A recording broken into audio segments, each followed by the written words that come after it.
All right, so I guess this is going to be my part 6.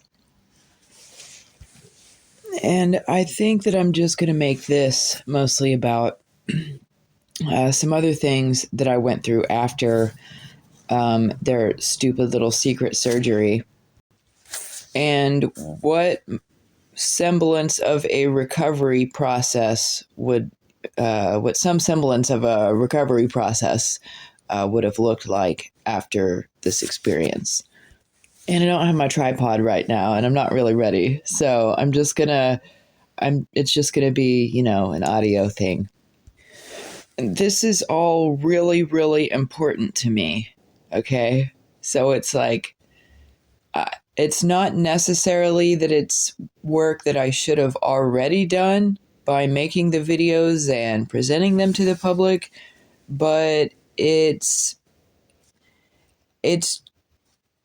that because I've already begun this process, I don't want to slack off too much and let there be too much time in between videos and finishing the whole thing, because it does matter a great deal to me, and it's basically been, you know, one aspect of madness that has controlled my life. Groups of people that have gone out of their way to do really heinous and terrible things in my life. And whether it makes me look crazy or not, I want to get that information out there, because I know that when people hear it, they'll be able to judge for themselves, and no one will be able to call me crazy anymore. And even if they do, I don't care, because I've literally had to deal with absolute hell. It won't matter how much explaining I do or anyone else does. Even if someone makes a movie or a book is written about it, people will still never actually understand how bad this was. All right, so I'm going to take you back to directly afterwards, and after I basically get out of the hospitals and they all pretend that they don't know what's happening to me and that they can't help, which they really can't help. I shouldn't say that that was pretending, but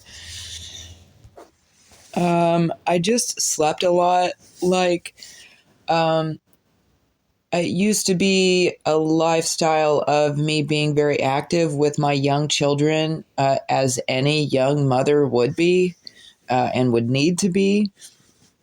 And I basically afterwards would begin to spend a lot of time in bed. And months would go by, and it would just be this drowsy, terrible feeling that would come over me, and I would just be in bed.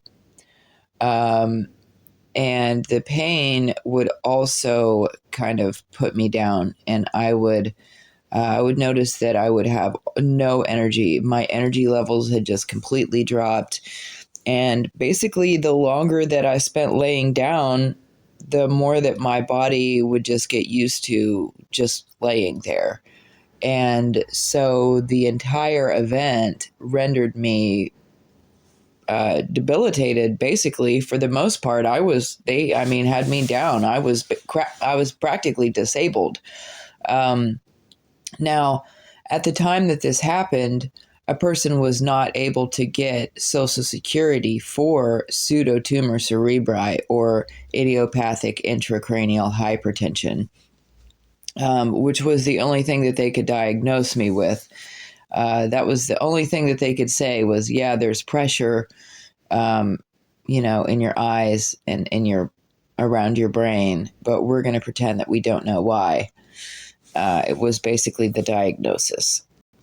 And I can't remember if I touched base on this in the last video or not, that I would take their Diamox for a very long time. We really couldn't afford it. I did have insurance, but I remember there being a couple times that there was either a problem with the insurance, or that, whatever had happened, we ended up having to pay for that medication. And then, after all this time, it being confirmed that I really didn't need that medication. I could tell at the time that I didn't need it because of how just deathly sick it was making me. And of course, it's not going to make you that sick if you actually need it. But they just treated me like I was just this dumb hillbilly from West Virginia that they could do anything to. And I wasn't even from West Virginia. Like, I'm from Amarillo, Texas. I actually had a really decent education growing up. And my education was probably made even better by the fact that I would move back and forth between these states and have the experience of different schools, different cultures. That might sound odd, but, sure, I had kids when I was young, but that didn't mean I was stupid. That didn't mean that I'd never had an education before that. And in my personal situation, I've already experienced a lifetime of being treated like I'm stupid. I mean, I was a child and my parents would laugh in my face and laugh about how, then make fun of me. So this has been it's been a long, drawn out, dragged out insult to my intelligence all the way around. Growing up, having to get over or try to get over, your own family treating you in such a humiliating way and such an abusive way on a regular basis. And then all of a sudden now you have to experience literal other government employees and medical professionals and all of these other people treating you like you're a complete dumbass, literally the same way my parents did. Sorry to get a little personal there, but it's exactly what happened. And my family was still actively controlling my life, both from a distance and from close by when I was 27 years old and when this happened. It was actually my family who I believe signed me up to be put through these different tech and medical experiments. And that has something to do with them trying to get me out of the way of inheritance and trust funds and stocks, bonds, properties, assets like that. Okay, so I ended up getting put on these lists.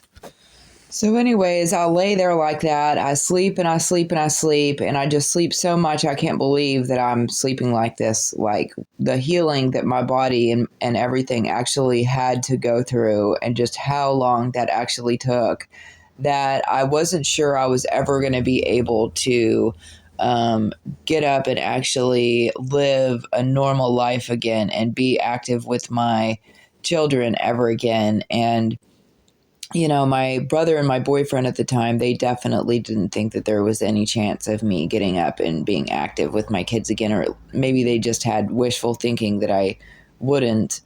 And I do know that the people who were around me in my life who were being contracted or paid or given incentive to go along with all of this, that they themselves were also traumatized and bothered by what was happening. Sure, there might have been some of them that had like nasty, foul intentions and everything, but I will tell you that I do believe that a couple of these people did kind of in their own way, like were grossed out, that they were grossed out and traumatized by what was going on, kind of in secret. I'm going to say that it would take at least another 5 years or so before I was able to really fully do things like reach up and put tacks in the wall and, things like that, hang up a set of curtains, things that involved reaching above the head, which, as human beings, we actually need to do sometimes. We can't just lose our range of motion in any direction. That's terrible. It's absolutely terrible to me that you are allowed to even implant anything that would cause someone to lose their range of motion. Like, you're presenting this, your whole sales pitch behind this is that you're going to help people to be able to walk again, help the paralyzed and all this. But, you know, the truth about the implant that you have is that it actually causes a person to lose range of motion and to, you know, lose their hand-eye coordination and all manner of things. It actually takes it's a process of healing from the device itself to be able to like actually function normally again. It takes years and years. I would say that it's taken every bit of 10 and 15 years to really get over it, or you know what I mean, as far as a person is going to be able to have the range of motion for the most part that I had before I was 27, to be able to look from left to right like normal people, you know, to be able to spin my head around, and the jumping up and down and the standing up quickly and moving across the room quickly. These are all things that I would not have been able to do 15 years ago. I would have fallen over and basically died and came back to life with my eyes open if I would have tried to move around like I do now 15 years ago. And now especially, I was trafficked technically by the Biden and Trump administration over the last couple of years. So I was basically like pushed out onto the streets. And by trafficked, I do not mean that adult offenses were committed against me. Now, that has been part of it, but for the most part, I've been non-compliant in that way. And one of the reasons why has been because when towards the beginning of my trafficking experience, it seemed like the CIA or hackers or someone like that came up over my YouTube feed, and they specifically told me that I was being trafficked by law enforcement. And they told me to not use drugs and to not have intercourse with anyone. They told me not to get messed up. They told me a lot, okay? And they told me that people were going to had been trying to give me STDs, which that is going to tie into all of this later on. I will also say that the Neuralinking in 2010 definitely cut into any kind of intimate life that I had, any kind of bedroom life that a person has. This will interfere with that most definitely.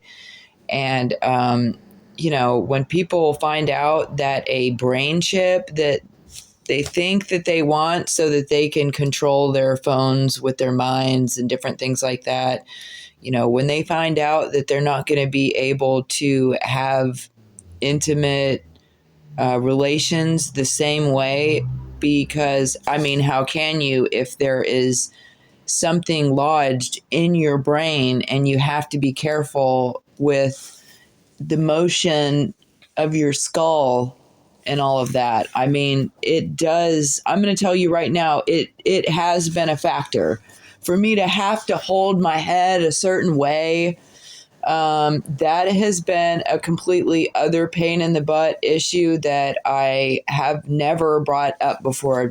I've never really tried to talk to people about. Like, I have had to be like, hey, I have to be careful with my head. I didn't really tell people why, and they don't get it. So that's another reason.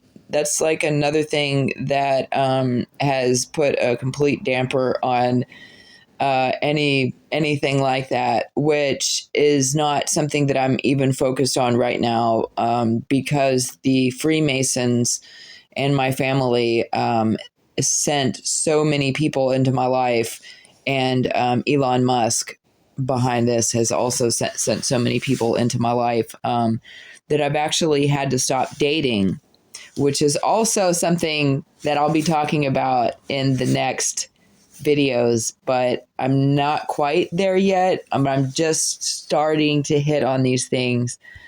Basically, what I talk about from here on out is going to be even harder than the explanation of the getting Neuralinked. Just the event of them Neuralinking me, yes, that was serious. That was so severe and so bad. But what happens afterwards and what they actually use the tech for the following 15 years up until now, oh my God, you guys are not going to believe this. And it's all so bad. It's all so overwhelming and so difficult to talk about. But we are going to get to it. We are getting there. Like, I know there's not that many people watching these videos right now, and that it's probably only the people who don't want me to be making the videos, but I'm still sorry that I had left such a gap in time between video 5 and this part 6. I kind of gave myself a little bit of a break. I did want to write some things down, which I was able to accomplish, but I'm learning how to go from the written format of things, everything being a blueprint for me to look at and for others to read.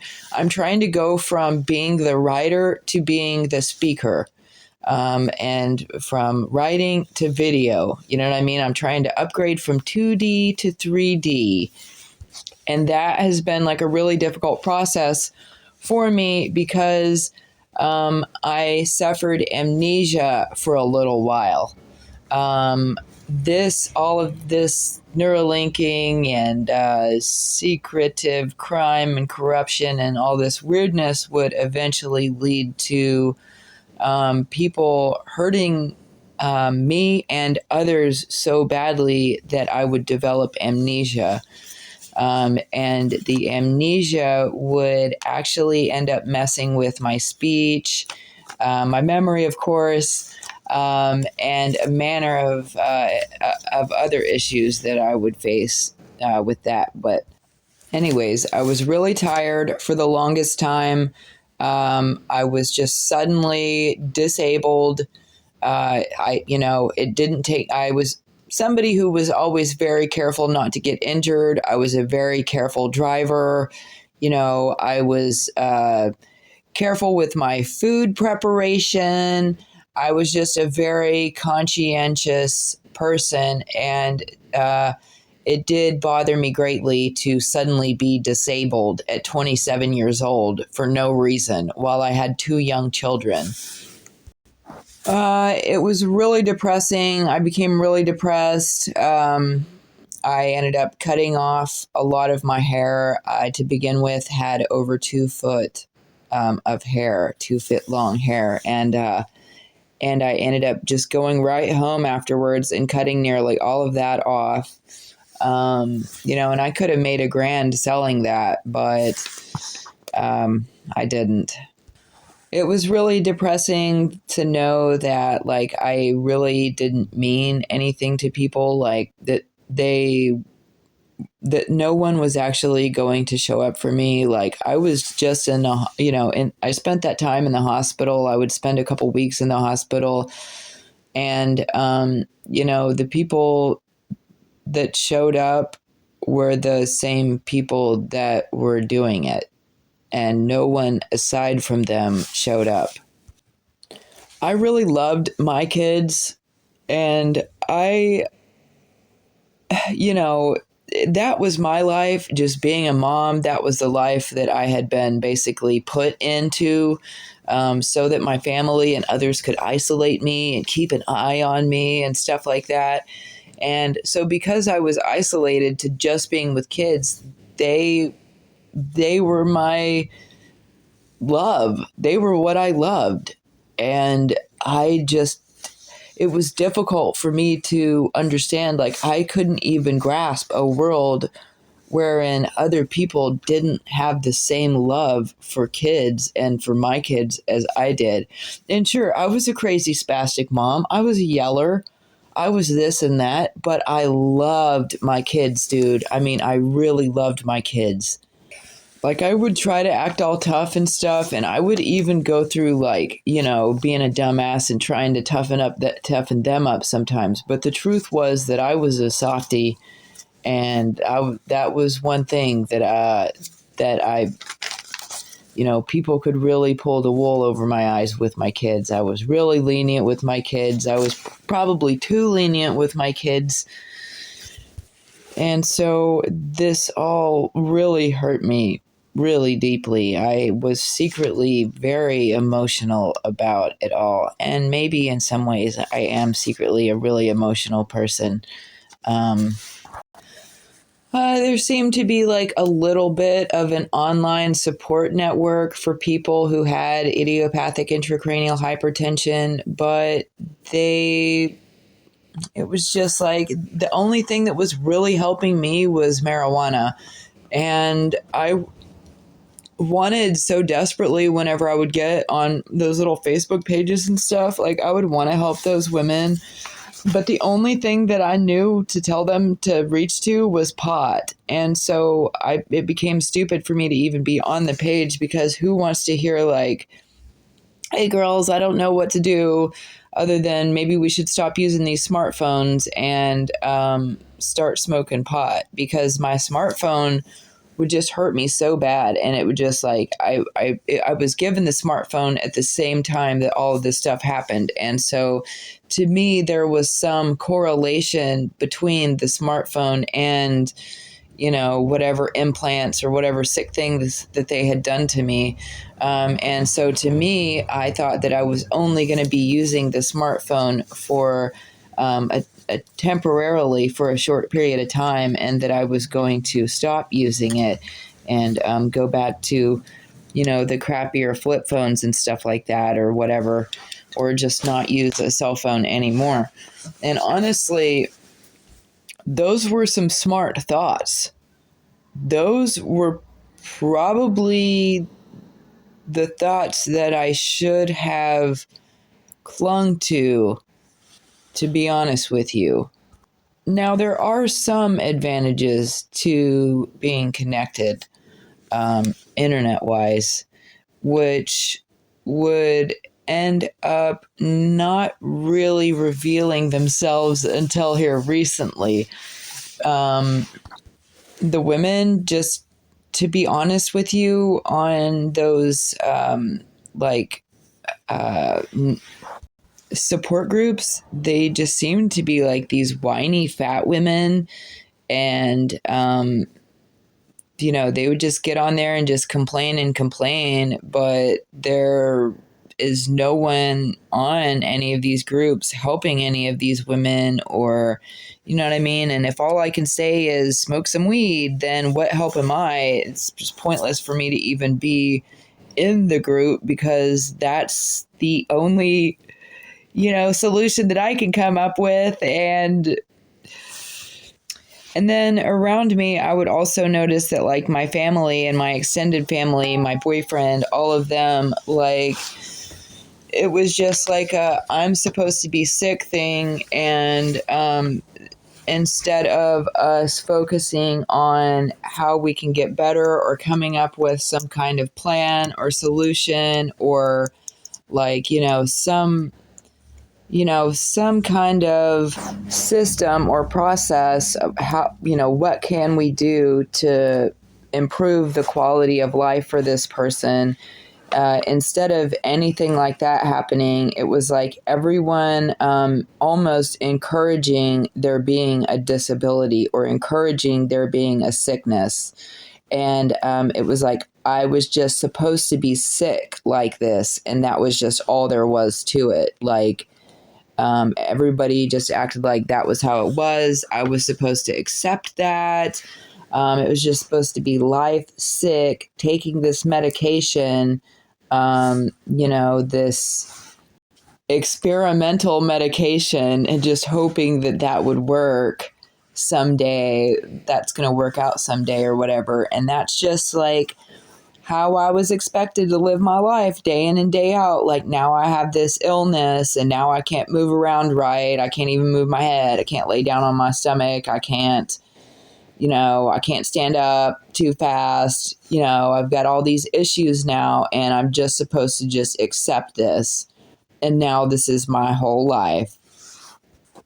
Like, it was just really difficult for me to just fall in line and to just be this disabled person who everybody wanted me to be or whatever. At the time, I did think back to all of the times that I wondered whether or not people were poisoning me, because I did go through a great long time in my teenage years and through my 20s, during which it seemed like people were deliberately poisoning me. And it seemed like there was a lot of sneaky kind of attacks like that going on, and then with this happening, it just strengthened my suspicions even more, basically, that someone, potentially even the government, had it out for me in some way. Like, it was all really bizarre. And like, you wouldn't want to allow yourself to have those thoughts. So I wasn't like really riding on, you know what I mean? I wasn't like super riding on those thoughts, but I'm not going to lie, like, they definitely became the forefront. I was fully aware of what schizophrenia was because I had a grandfather who, he either really was schizophrenic or they were just collecting a check saying that he was schizophrenic. But I guess his issue was that he thought that people were after him or whatever. But honestly, after going through what I went through, I wondered if my grandpa was actually schizophrenic or if people really were after him. Because I can even remember my family saying that they themselves saw Social Security agents in the front yard, like watching the house and stuff like that. And like, that would have been bizarre back in the day. Like, are you sure they were Social Security agents? Like, I don't know. With the lack of information that the man probably had access to and just how weird things were. Like, things were weird back then. Things are weird now. Just because I have access to information doesn't mean that it's the proper information. So who's to say that people weren't after him? I mean, how can I be so sure? Because in the end, he would have technically been red-rummed by my grandmother, and my family would have known that she was doing it, and she would have collected money. And it does turn out that, federal agents and the government and all of this and, the military and everything end up being a part of my situation. So how do I know that they weren't a part of his as well?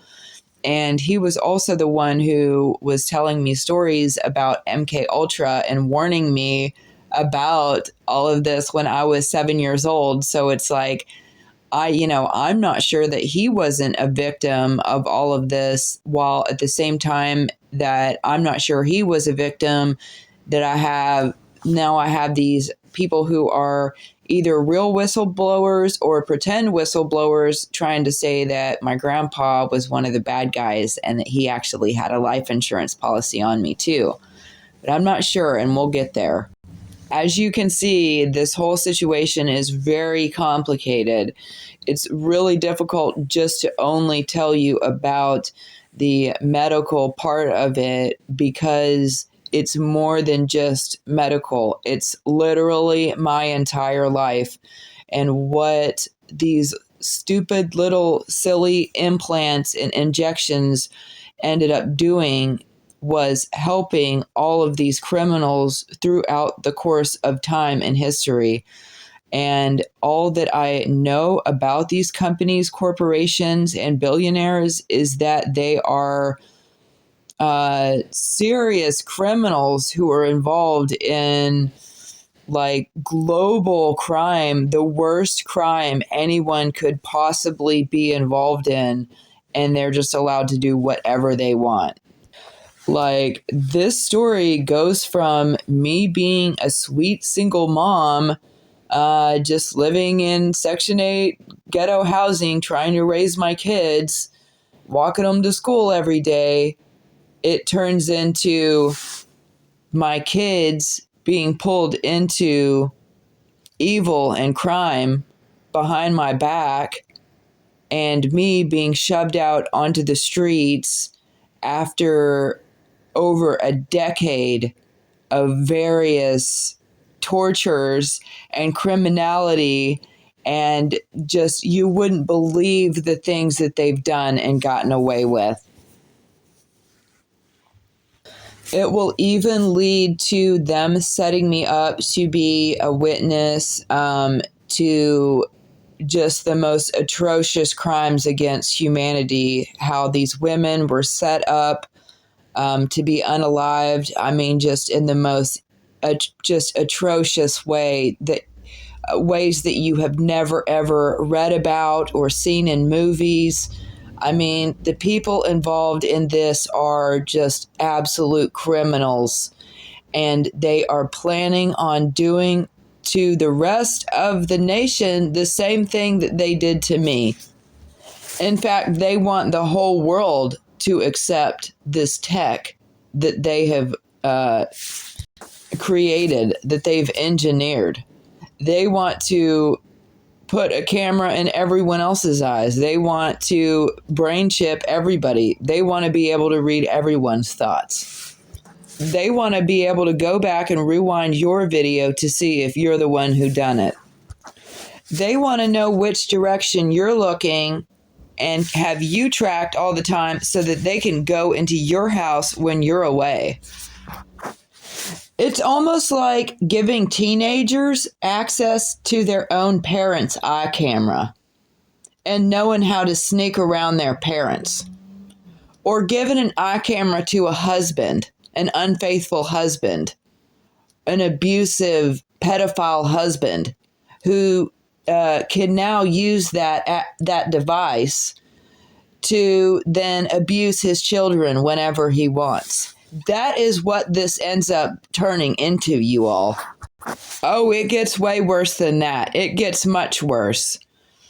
They end up setting me up to be a witness to these homicides because they've all been desperately trying the whole time to try to make me incompetent, because they'd already dubbed me incompetent in court, and they'd been collecting these checks for me and all this. And see, that's another thing that I don't understand, is if you guys had me in paperwork saying that I was disabled and that I was laying up in bed, how is it that you guys have been able to just do all of this and say that you're doing it because someone said I was a prostitute and a drug addict? And that's another thing, is they say that a lot of these people who get cameras put in their eyes, that they're only doing it to the people who are homeless, they're drug addicts, they're prostitutes. We're going to get around to talking about this.